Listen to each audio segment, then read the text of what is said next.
Caaltu maal taate har'a maa yaadnis fada akkas. Lakki yaaduma. Maal warra kee yaaddamu? Warra kee lubbuudhaan jiru garuu. Haati koo ijoollummaatti da'umsa irratti na jalaa duute. Abbaan koo immoo haadha manaan biraa fuudhee ganda qotee bulaa Leemman jedhamu keessa jiraata. Anis achumatti isaan birattan guddadhe. Maal biraa deemte ree? Anaa barachaa jiru barumsa koorraa na dhorkan.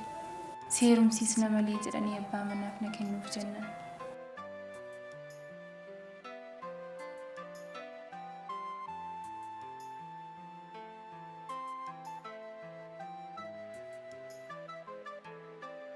Ani immoo baqadhee magaalatti dhufe. Kanaan booda'u. Jaartii warri simbira na fidan sun mana isaaniitti na fudhatanii galan. Rabbi biyyoo isaaniitti haa salphisu malee. Hanga meeqatti baratte garuu? Hanga kutaa 4tti. Barumsa keetti fufuu qabda. Har'a boroo osoo hin jenna. Anu baruu mana barumsaa deemsi galmeessiisa. Akkasin waan gaarii naaf yaaddan Waaqayyo waan gaarii isiniif haa yaadu. Gammachuu bara baraa carraan darbine isiniif haa kennu.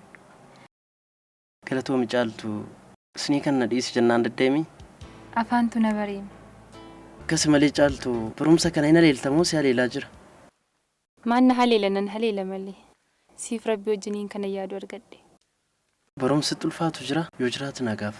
Eeyyee xiqqoo ishee irra gannatti ulfaata. Mee sanatti argisiisime.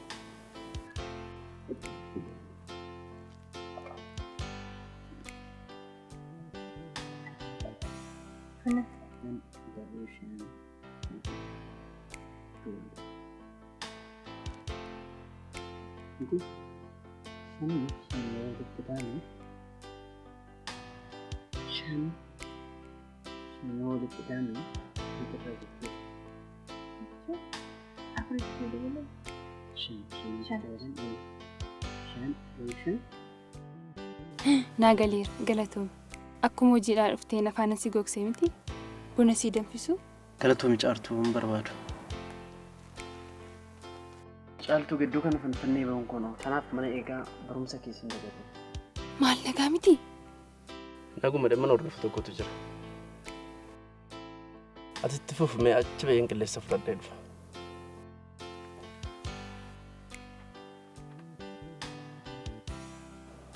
Caaltuun dooktara ta'uu qabdi.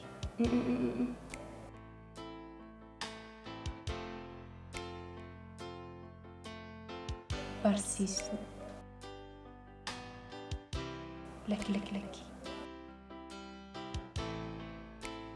Haadha seeraa eeyyeen haadha seeraa taatee seera gadhee dubartoota irratti kufan irraa qolachuu.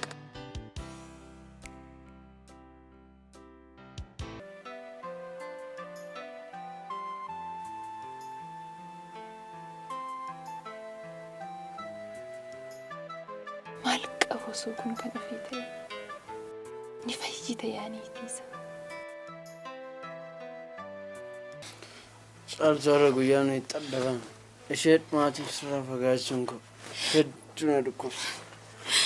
Anis seen addabamu kun addunyaa kanarra nama qabu tokkorraa akka addabeen tallakko abdiin koo hundi warri ta'e. Caaltuun boo'in yoo Rabbi jedhe waggaa muraasan booda deemnee wal argina. Eeyyee anis guyyaatti san abdiidhaan ani eeggadha.